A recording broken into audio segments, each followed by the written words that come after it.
Deux ans, on pour l'équipe deuxième autoroute, non? Et deuxième par le pays.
Bandeko, awa nyonso tovandi, tozali peuple moko, République démocratique du Congo.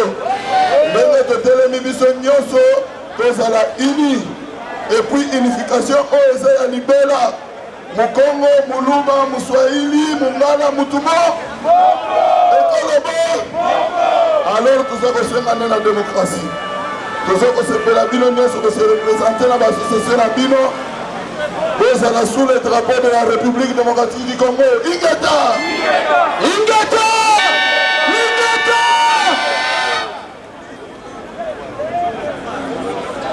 Fils de chien! Fils de chien! Batteur! Fils de chien! Fils Andeke! Mourandeke! Mourandeke! Kabila! Kanambe! Hippolyte!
Sonner bataka à l'ossago te.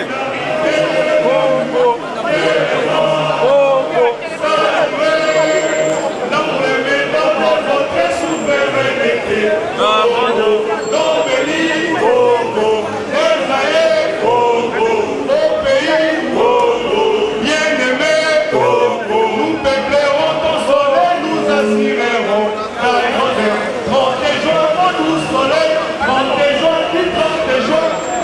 sacré soit le témoin, jour sacré des libertés, serment de liberté. Et nous levons à notre sincérité.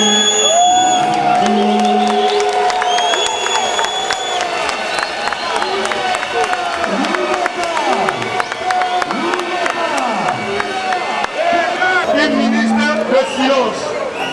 Ma maman, banderole yangoyo, ezali ya ba femme violée, ya ba enfant violé. Tangu tokolowa awa, groupe ya ba maman, baso banderole oyo, ba déroulé yango. Bon message est passé, il y a des images ici. Ma maman dit que toi, banderole yangoyo. Message pour la biso nyonso. Tolobaki banderole, message ya marche oyo. Toboyi polémique, toboyi problème, nous sommes ensemble, chassons Kabila. Banderole, il y a parti politique d'association, Toliki Komona Yango te. Merci beaucoup. Ingeta. Ingeta!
Toyemba.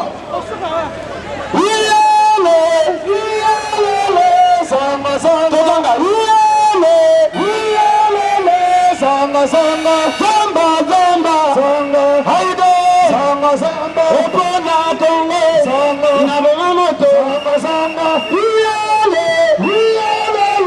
samba samba, samba samba, opona Congo, samba haide.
il a tué, il a violé, il a lagué.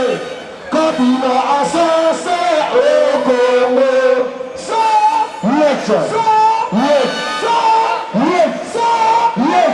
Anga na kopema moto, anga na kopema robe, anga na kopema moto, anga na kopema robe, anga na kopema moto, anga na kopema robe, anga na kopema moto, anga na kopema robe, anga na kopema moto, anga na kopema robe.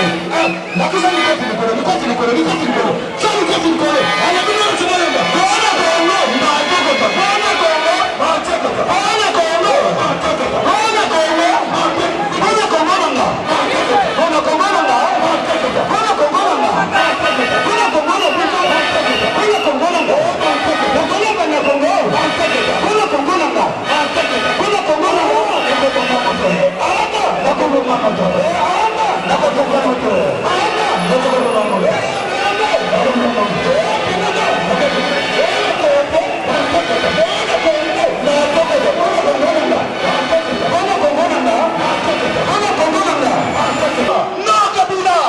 Commandant-chef.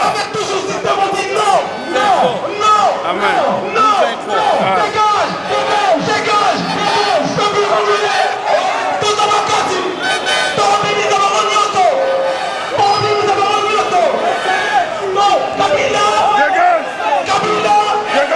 Aujourd'hui, le peuple est avec nous.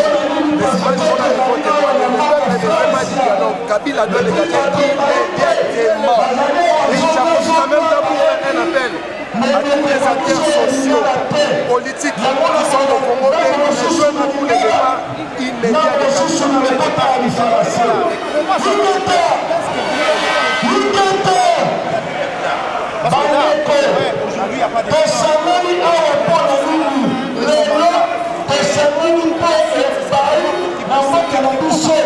Qu'est-ce qu'il faut mettre en place? Oui, mais de quelle façon? Mais voilà pourquoi nous appelons les acteurs sociaux qui sont au pays de nous rejoindre. Le plan est déjà établi. Nous allons faire nous allons pas dire qu'est-ce que nous allons faire ici. C'est pas possible. On va pas donner notre pays. Nous avons le plan. On attend à ce que les acteurs sociopolitiques nous rejoignent et nous allons faire réclamer la dégage. De toutes les façons, beaucoup plus à la communauté internationale, et nous tous qui sommes à la France, qui est un pays de liberté.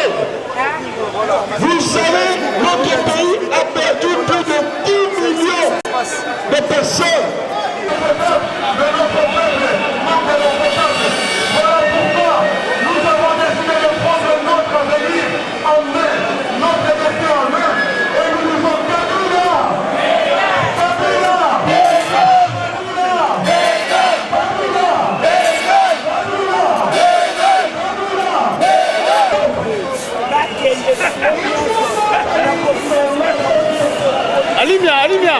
Allume-la.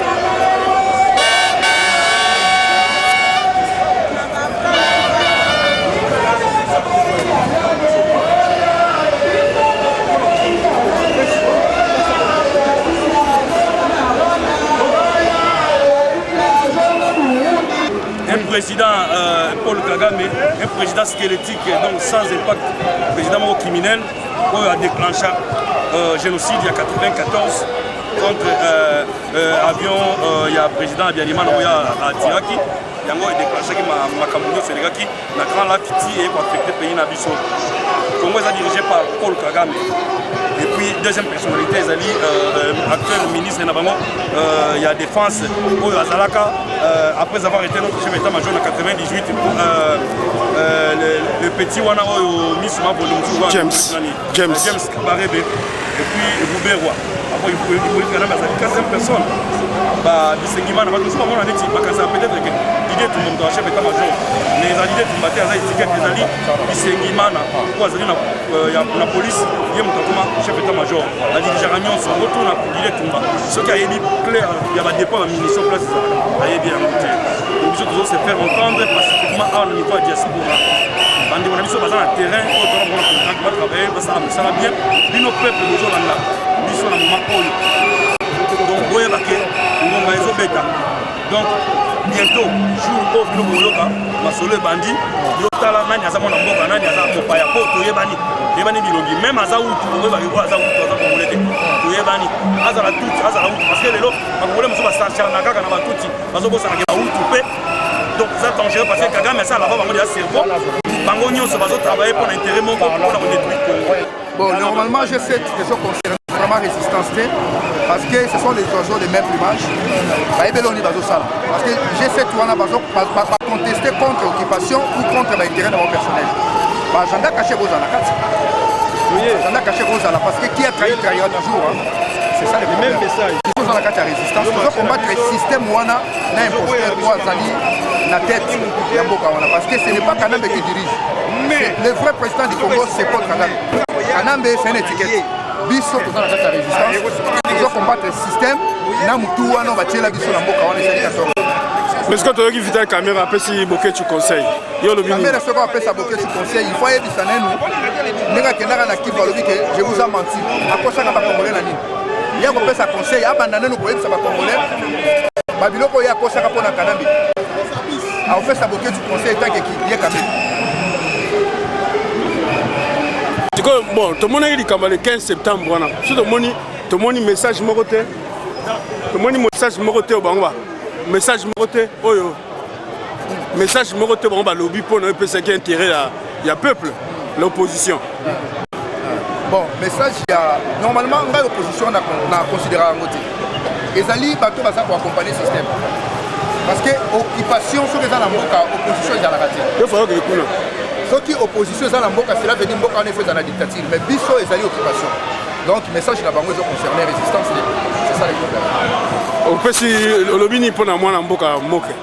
Bon, Gabriel Moka, vraiment, la félicite, la raïba, courage et belé. Bon, les balbaki, ceux qui ne le bobo mine maté, pour le battre, mais c'est encouragé. Dans un pays, c'est pas de place à ça. Bon, journaliste Eliezer alors, pour tout le monde qui est Moka Zoko, Loba Makambu Yamboka. Bon, Eliezer est sur le terrain, a été réalisé dans le terrain. Conseil a fait à se tenir la déclaration interview dans la pour peuple. Merci. D'abord, pour la biso, message à le 15 septembre, pour la biso, les un message à Sikati, pour voir web biso. Tu veux dire que non glissement, tu veux dire non dialogue, tu veux dire non troisième mandat, Kabila dégage. Donc, Lingo le baguette, oh, bon, le bakuna, là, au biso zanango. Ça a un même message. Et puis, c'est Sikati. Donc, ce qui est le bas, on a ligné au biso zanango. Il n'y a pas de problème. Pas besoin de la lignée élection, plus élection. Non. Parce que nous, il y a des biso, combattants résistants patriotes, Nalibanda, pour reconnaître le gouvernement, Kanambe, système, constitution. Ce qui est élection, on va reconnaître parce que on va dans l'opposition. Mais biso, tout les combattants résistants et patriotes, donc nous, on va surtout en radical, tout ça va reconnaître. C'est point pas. Et yo. Place où tout le monde a la place pour reconnaître nous, on a pas dans l'opposition. Mais biso, dans l'opposition, c'est bien. Et surtout que dans le temps où on a Pino, Batoubo, ça la mission, les journalistes, les présentateurs, il y a combat, il y a résistance. Il y a certaines questions, il ne faut même pas poser à un biso. Parce que vous avez déjà supposé à Oyeba. Ndeto sangani hawa tosenga kaka départ immédiat et politique kanambe. Non dialogue écoute ensemble assister côté wana tout bosani. Nous aussi na mobilisation peuple congolais et comprendre que mboka eza toujours occupation, balukaki glissement esimbité. Et moi là toujours continuer toujours mobilisation pour peuple congolais à tel matin suka. Et politique kanambe na bato na ye bakende. Na sepeli mingi ndenge ba congolais bisa moko bakomi kosepela. Voilà. C'est quoi le bini wa bato bakende? O bana bela ba na terrain.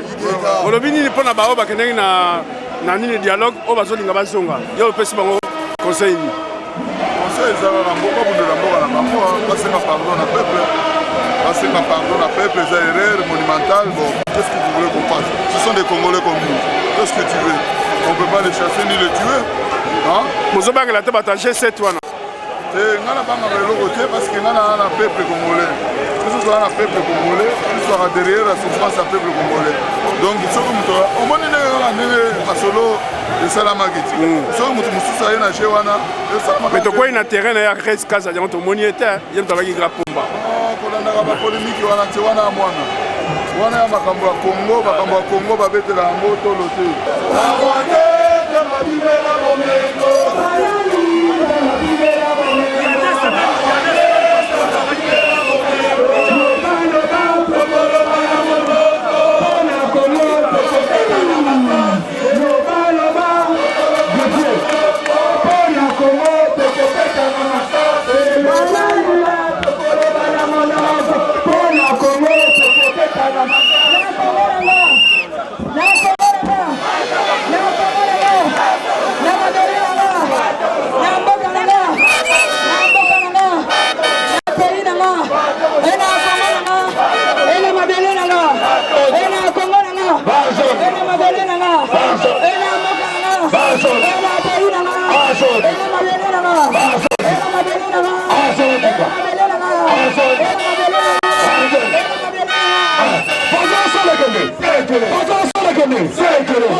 Message. Le peuple congolais est déterminé plus que jamais. Nous sommes réunis aujourd'hui en France pour passer ce message à la communauté internationale et dire non au dialogue que propose Kabila avec certaines parties de l'opposition du Congo. Le peuple congolais a beaucoup souffert. Aujourd'hui, si la diaspora congolaise s'est levée, c'est pour dire à la communauté internationale que le Congo est occupé par les Rwandais. Le peuple congolais est tué tous les jours. Nos mamans sont violées. Nos enfants sont violés par des forces spéciales rwandaises. Nous sommes là pour dénoncer l'omerta des médias de l'Occident qui cachent la vérité sur les conflits en RDC. Notre pays regorge à l'est du Congo le 80% de la réserve mondiale du coltan. Les smartphones, le portable que nous utilisons provient de minerais en provenance du Congo, provient de minerais du Congo. Voilà pourquoi nous sommes là, pour dire Kabila dégage. Vous posez la question de savoir pourquoi les Congolais sont aujourd'hui nombreux, en train de marcher, en train de manifester leur désarroi, leur colère. Pourquoi? C'est parce que le peuple congolais ne veut plus le système du pays congolais.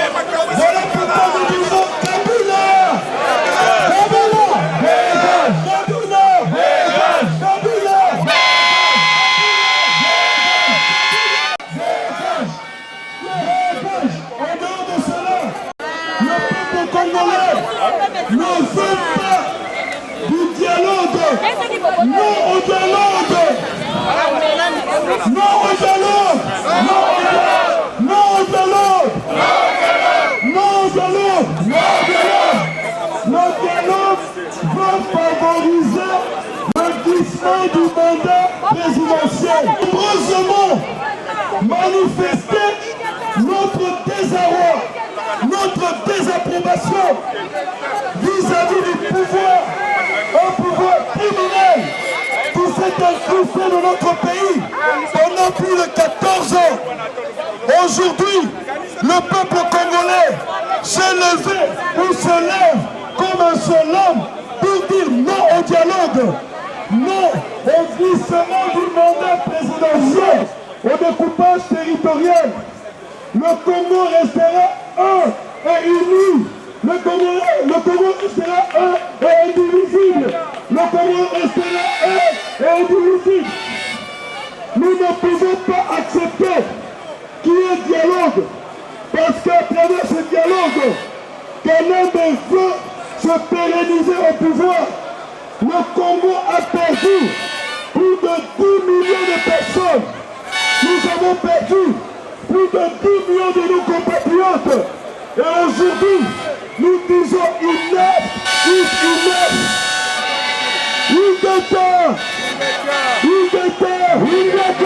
Non dialogue, non dialogue.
Il a tué, il a violé,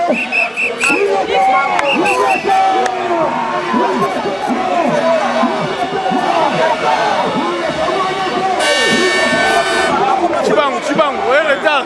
Nali.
Congolais, comme vous savez, nous avons mobilisé les peuples congolais de la diaspora pour venir dire non au dialogue. Et Kabila dégage immédiatement. Le référendum populaire est là, le peuple a répondu présent. Donc tous ceux qui s'engagent à une compromission avec Kabila doivent revenir en arrière. Nous disons Kabila dégage immédiatement, Tshisekedi dégage. Bon, lui c'est déjà enterré, c'est fini. Félix Tshisekedi, fais gaffe, tu n'as pas le droit d'insulter tout un peuple. Kabila, nous annonçons prochainement une marche Kabila dégage à Kinshasa où tous les combattants d'ici en Europe seront présents. Singeta.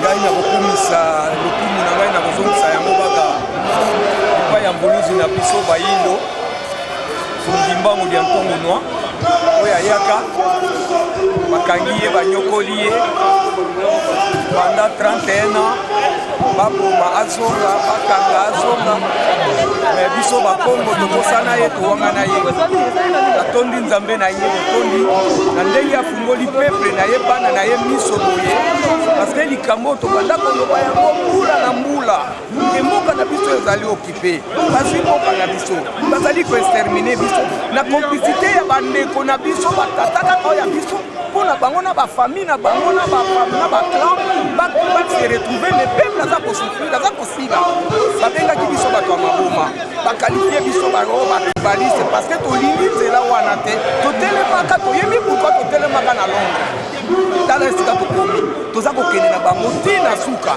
dialogue ekozala te moto akoti na ndako na nga aza koboma mwasi na nga bana na nga fami na nga abuki bamiri ya lopango sikoyo yo oza koloba tosala na ye dialogue ye aza na manduki estce yo oza na armée estce yo oza na police estce yo oza na service ya défense estce yo moto okontrole douane wana mais yo oza kokende osala na ye dialogue mpona yo koma ozwa poste ozala ministre mais obalkanize oextermine oaccompagne ofacilité extermination ya race Congo.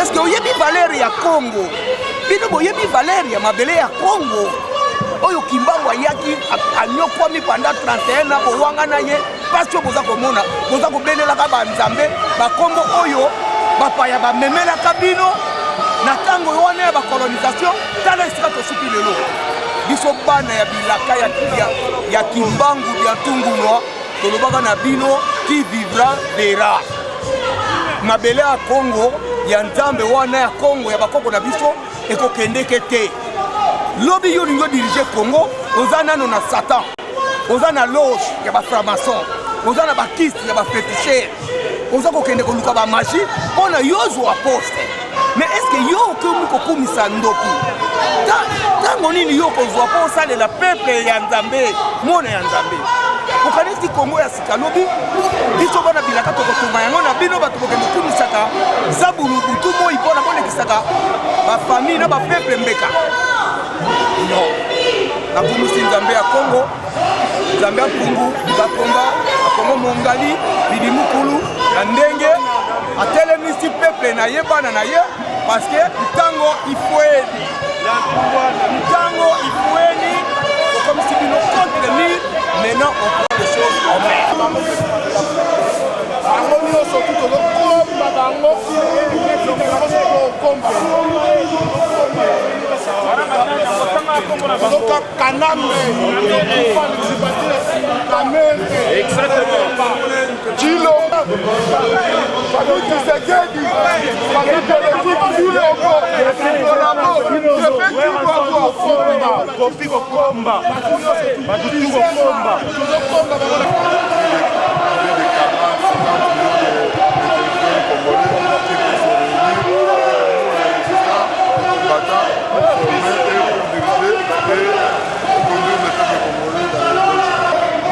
Komi komona peuple a komi kozwa destin naye en main. Ndimaki te que le 19, le 20 na ndenge babomaki bango que le 15 oyo bakobima lisusu mais babimaki batelemi et bomoni biso awa tolembi te depuis le 8 totelemelaki likambo yango ti ndenge mutu abandaki makambo yango bato ya IDPS bango moko basemiti. Donc message de relancer pour la bato ya IDPS, merci na ndenge boyoki peuple et etikali baoyo bateli na ngambu kuna. Il est encore temps, le bateau n'est pas encore coulé totalement. Boya, nous avons frère Nabiso, pour lâcher Touana, on l'a tout préparé à finir. Il y a Boka Nabiso, il y a bien. Boyo que la peuple est mawa.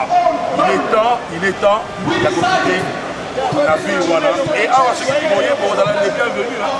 Yango todo tambula bitumba oyo makambo oyo tokosisa ngoti mokolo Kabila Hippolyte Kanambe akolokwa Wera Kofi Jibe bamusicien nyonso baza lisu na douane Europe te États-Unis na Asie na Chine na Afrique place bokende kobeta lisusu eza te mpo biso bacombatant toza partout yango tokosenga na peuple faut se soulever bobanga bango te bamindele baza nsima na bino baza kozela bino na bisasa botelema soki botelemi bokomona mbala moko ozi pouvoir wana ingeta ingeta ingeta bongongo ute pa ya nzambe bakombolika komilikunia bongongo ngai yako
message. Nachiluba. Ah, message Nachiluba. Nachiluba. Nachiluba. Ingeta. Même Mulupa. Qui s'est peut-être que tu bouges ce dialogue. Tu nous permets dialogue. Kabila wenda kwabu.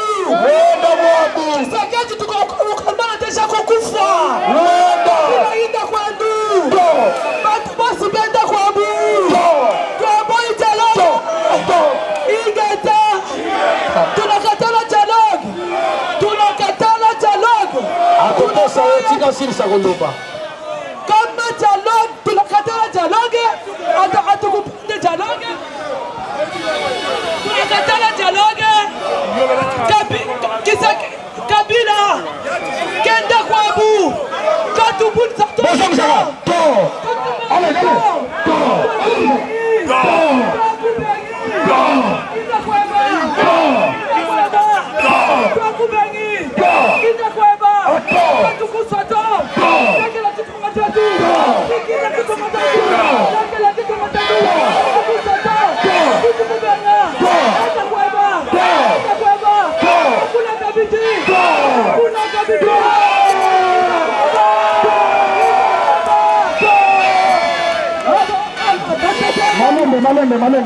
Malembe. Wanatembea juu ya kusema Kabila ni mwizi. Uchaguzi yake ya mwizi. Ishi wote tuungane. Tumutoshe tuumini yetu. Rwanda wanakuya kukala kuinchi yetu. Na ndugu yetu. Mufungule macho. Tumufunguze huyu mwanandege. Kandege kale kanatoka kwenye Rwanda.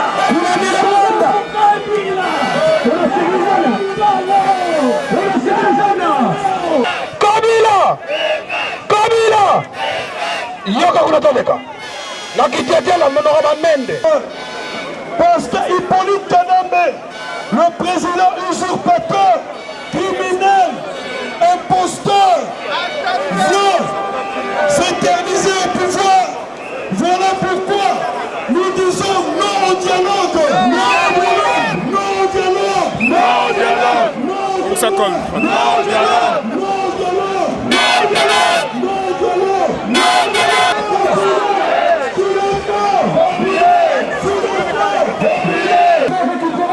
Ce qui nous écoute, c'est la terre de nos ancêtres. Personne n'a le droit de nous la spolier. Nous allons rentrer au Congo, récupérer les choses et gérer toutes les affaires du Congo. Nous disons à toutes vos entreprises, à toutes vos multinationales, il ne vous sert à rien de signer des contrats avec un régime qui est non élu, un régime imposteur, un régime illégitime. Ces contrats sont pour nous nuls et de nul effet. Ces contrats sont nuls et de nul et sans effet.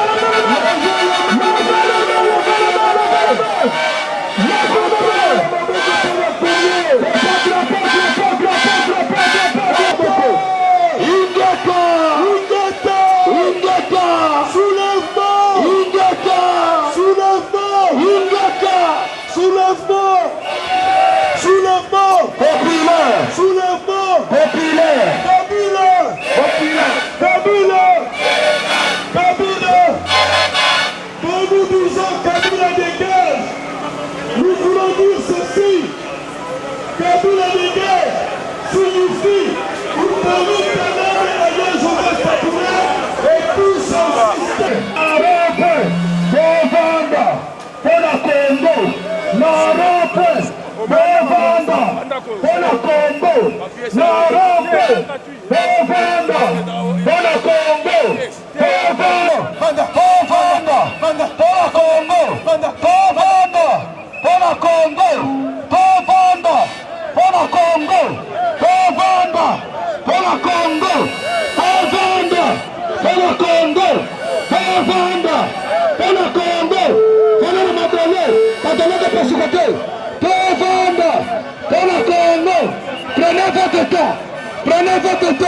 Prenez votre temps. Ce qu'on va nous faire, on s'allie collaborer. Ce qu'on va nous faire, on s'allie collaborer. Ce qu'on va nous faire, on s'allie collaborer. Pour le Congo, pour le Congo, pour le Congo.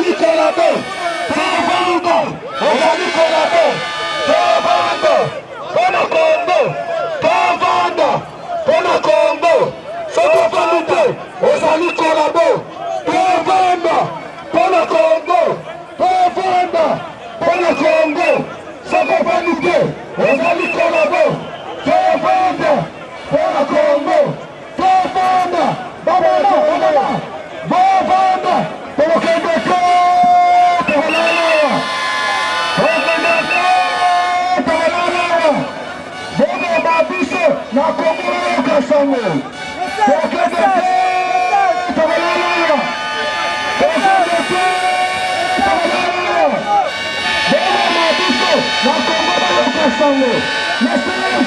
Message. Peuple français, nous sommes le peuple digne de la République démocratique du Congo que vos médias refusent de montrer à la télévision.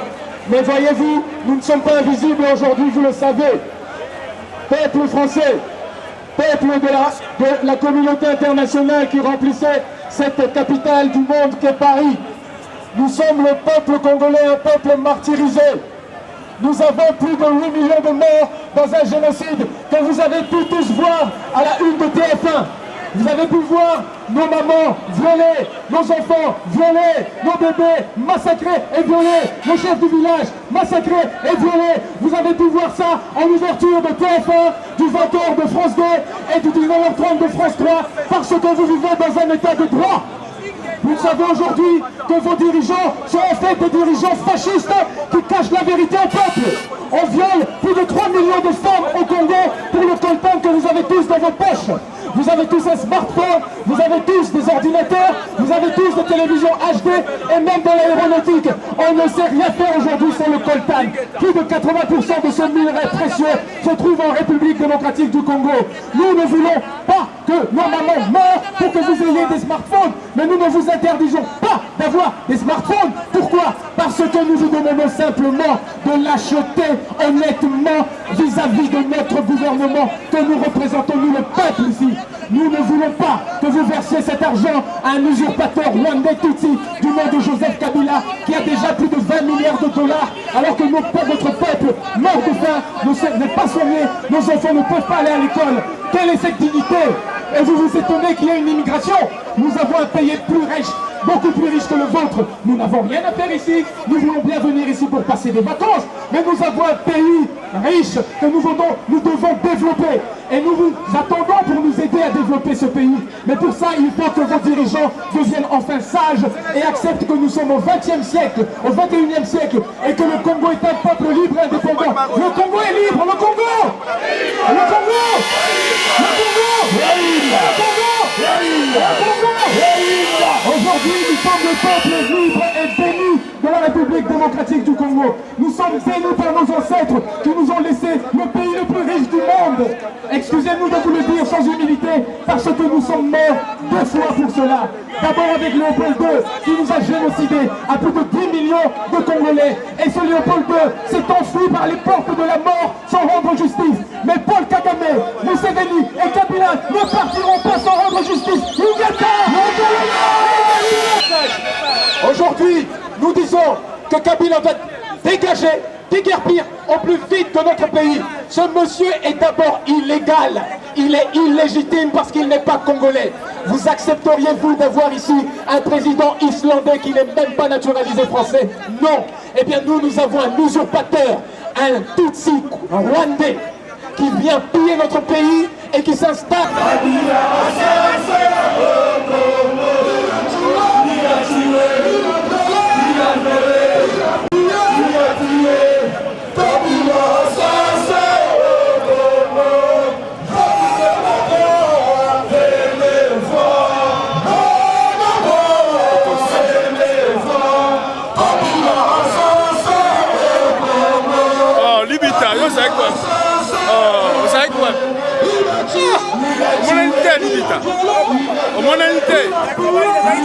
Ah, ça.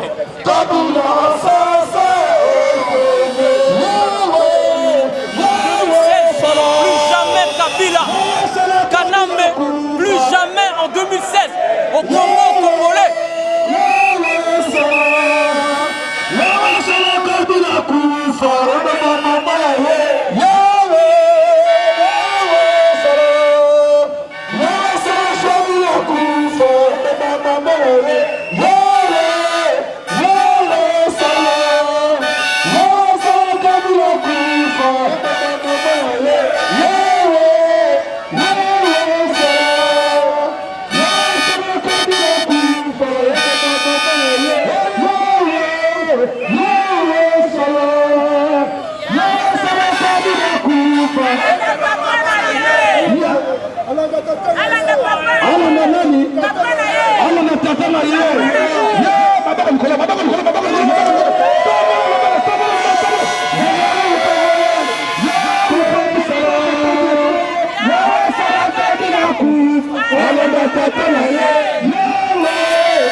Danemark de Suisse.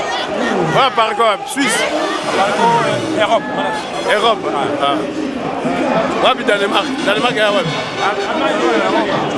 Allemagne, les 10. Ça va, non,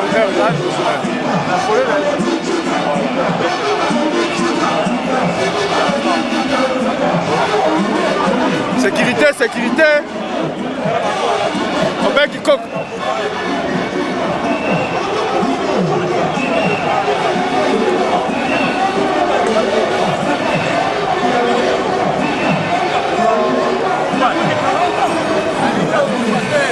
Sa vie, il a versé son sang.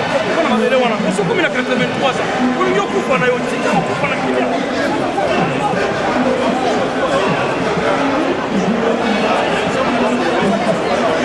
Au ballon là, au sang au sang ça va bien. Voilà. C'est bon.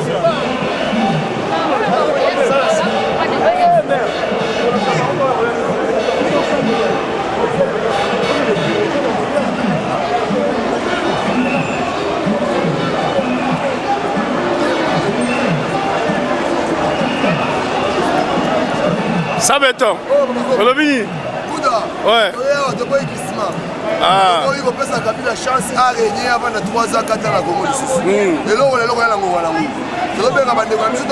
Toza baennemi ya parti politique congolaise moko te oyo eza na opposition kuna ensemble ezala lelo babenga biso bata apareko metaka bata apareko te apareko alingi idéologie ya kabila te mlc alingi na ye te idps aza parti tobundai nango baregion de kaka biso toza ensemble tobenga na kabila le jeudi mpe ekana bedoa parti message ya mwana mboka na ngai bozola ete biso tokokenda bino na mboka bamedie na bino oyo tokosala yango tokosala na mpe tokozala danger vraiment merci kitoko olobi kitoko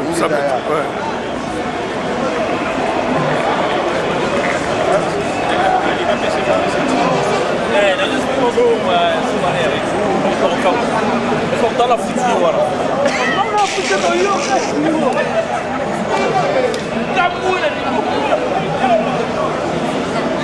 Oh, à Paris, Londres. À Grande-Bretagne. Yes. Toujours Nicolo. Toujours Nicolo. Tolonga. Calamité. Donc, on est sur le monde. Pareko.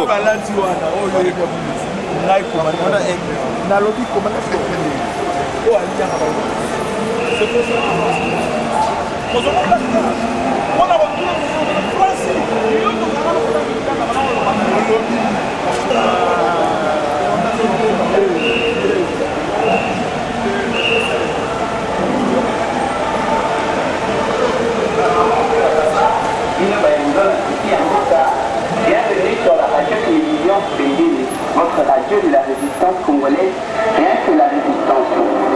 Radio-télévision Bendele, le grand tam-tam d'Afrique, toujours combattu, mais jamais abattu.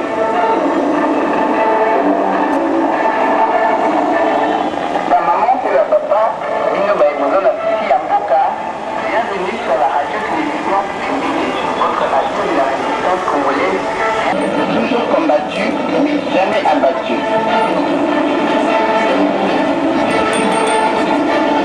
Sa maman pour la papa, Nino Baïbozo, la petite Amboka, bienvenue sur la radio-télévision Bendele, votre radio de la résistance congolaise, rien que la résistance.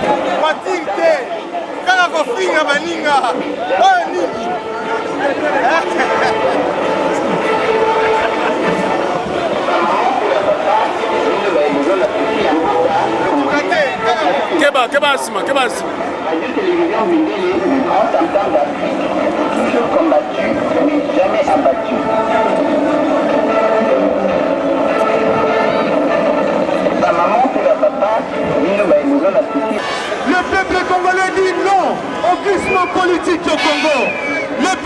Congolais dit non au troisième mandat de Kabila. Il y a plus de 12 millions de morts de notre peuple.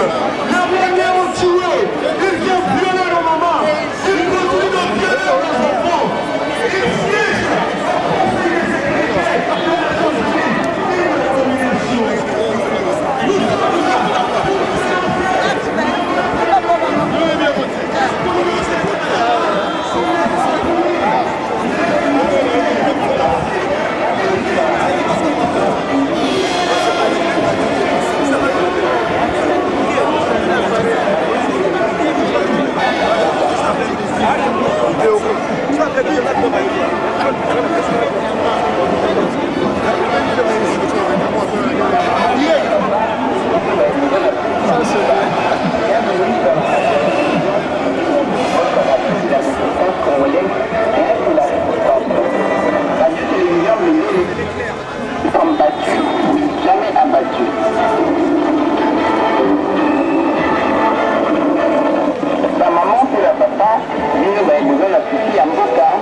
Bienvenue sur la radio télévision Bindili, votre radio de la résistance congolaise, rien que la résistance.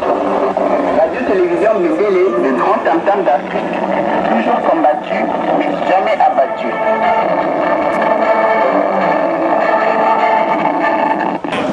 Petit a un combat, a un possession en mboka na ye, a un bagage na ye déjà. Dans ce cas, Kabila dégage.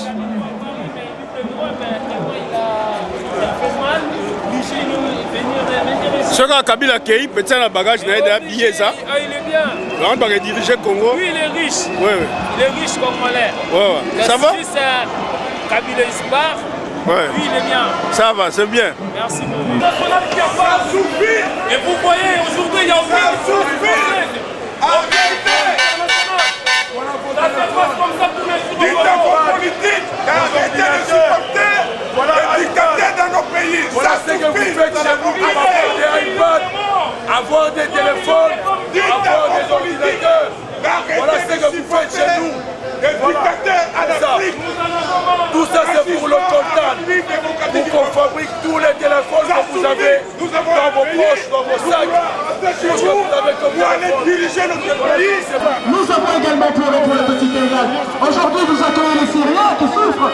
Nous avons plus de 8 millions de morts, plus de 3 millions de femmes violées, dont on a bousculé la matrice pour qu'elles ne puissent plus jamais reproduire. Et bien celles-là, vous ne les accueillez pas ici, parce que ce ne sont pas des êtres humains. C'est normal, ce sont des noirs. Et un noir, ce n'est pas un être humain. C'est connu, c'est sûr et tous. Aujourd'hui, nous vous disons, nous allons rentrer chez nous et nous n'allons plus jamais accepter qu'on puisse nous tourner. Nous n'allons plus jamais accepter l'humiliation. Vous nous humiliez. Vous nous humiliez. Vous humiliez l'homme. Nous vous avons mis. Nous avons redressé l'être humain sur ses pattes. Avant l'homme noir, l'être humain rampait. Avant nous, vous rampiez tous au sol. Nous nous avons redressé debout. Nous avons créé la race humaine. Et vous voulez nous cracher dessus? Vous voulez nous cracher dessus? Jamais de la vie. Jamais on ne vous enseigne dans vos livres d'histoire. En se cachant derrière nous, en se cachant derrière tous les dictateurs en Afrique. Et après vous dites que nous voulons mourir en Méditerranée. Et les seules mesures que nous allons prendre, c'est de couler les navires. Mais vous êtes des monstres. Vous tuez l'homme. Vous êtes de la honte de l'humanité. L'histoire retiendra que quand l'homme blanc a dominé le monde, ça a été l'enfer sur terre. L'histoire retiendra que quand l'homme blanc a dominé le monde, ça a été l'enfer sur terre. Nous allons changer tout ça. Comptez sur nous. Nous sommes un peuple fier et jamais vous nous abattrez. Nous sommes trop grands pour vous.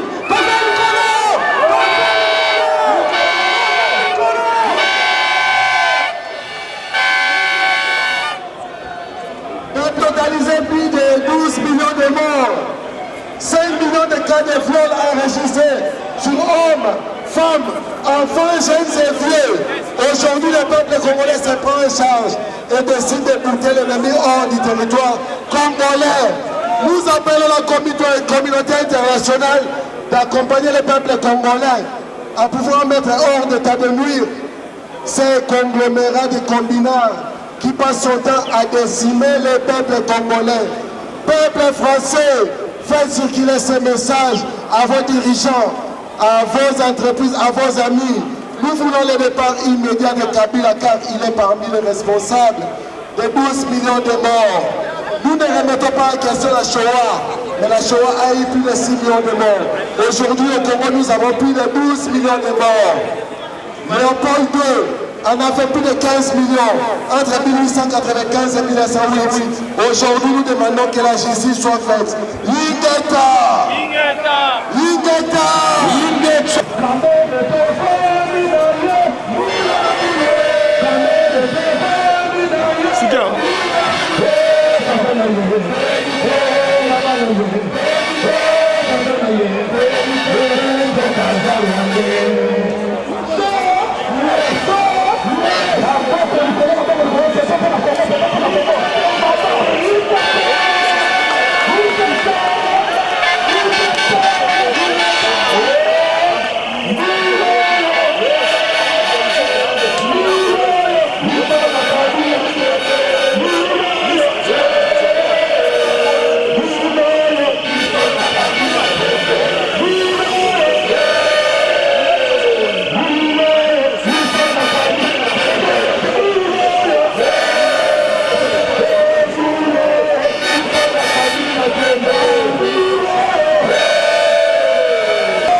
nakanisi Zambe abamboli biso pese komi na terminus oyo leta ya mboka oyo epesaki biso po to manifeste pona ekolo na biso pe na souffrance ya peuple ingeta na yango tosengi na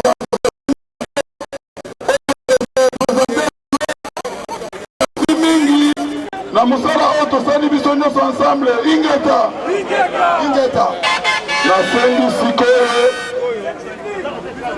nasengi sikoyo na bandeko nyonso avant tobenga association na bandeko nyonso oyo bauti bipai na bipai baya kopesa message ya paix mais tokobanda na 1 minute de silence pe l'hymne national na mboka na biso oyo tokobenga debout congolais na congolaise sengando tout ce qui est en tenue militaire autant bino nyonso bozwa ntango ya garde-vous 1 minute de silence.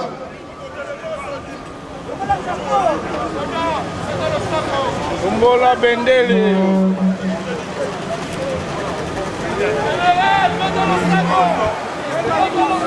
Unis par les sorts, unis par l'effort pour l'indépendance. Dressons nos fronts, nos dents courbées, et pour des mots, prenons le plus bel élan dans la paix au peuple ardent. Par les labeurs, nous bâtirons un pays plus beau qu'avant. Citoyens, abonnés, il est flatté de votre solidarité. Moi, saluez l'homme aidant de votre solidarité. Congo, don béni, Congo, désaillé, Congo, au pays, Congo, bien-aimé, Congo. Nous peuplerons ton soleil, nous assurerons ta grandeur. 30 juin au doux soleil, 30 juin, dit 30 juin, jour sacré sur les témoins, jour sacré de l'immortel, serment de liberté. Et nous légons à notre postérité pour toujours.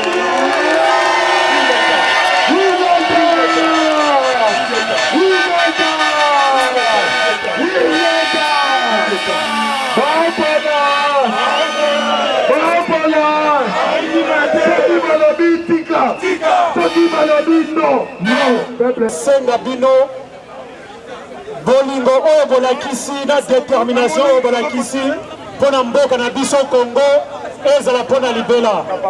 Nakanisi tozali kopase bamama moko difficile, mais nakanisi tolakisi mokili mobimba ke esika nyonso bakosala complot mpona Congo, biso bana ya Congo tokozala wana mpona kodenonse complot nyonso bakosala mpona mboka na biso.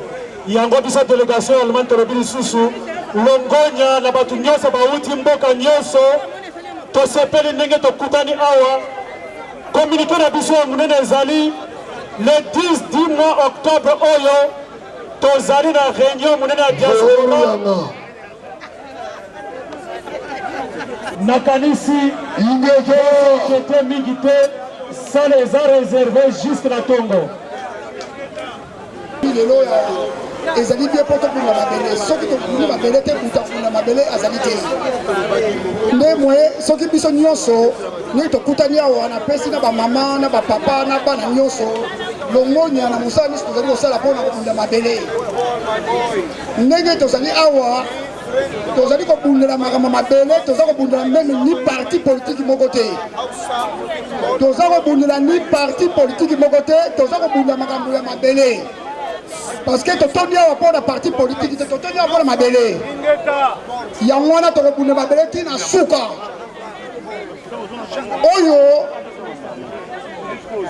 nde tozali awa ezali makambo ya parti politique te ezali makambo ya kobundana mboka tokotala makambo mosusu wana après tobundana mabele nde tokoyeba makambo mosusu wana napesi message mingi na bandeko oyo tonge toyela bona Danemark bayaki te parce bana contre temps menga na yaki na kosenga bandeko bitumba oyo tongage nango mpona mabele baoyo baza kotambola bontaba bonyama boyebaka suka na bango soki ozali combattant obungi mibeko okende mpo ya monguna kende libela poto yo kozongela biso soki babeti yo okufi etali biso moko te donc tosala mosala ndenge elongo bani napesi bandeko nyonso longonia meme nauti mosika naye kobundela mabele na ngai naza na fiere naza na esengo ingeta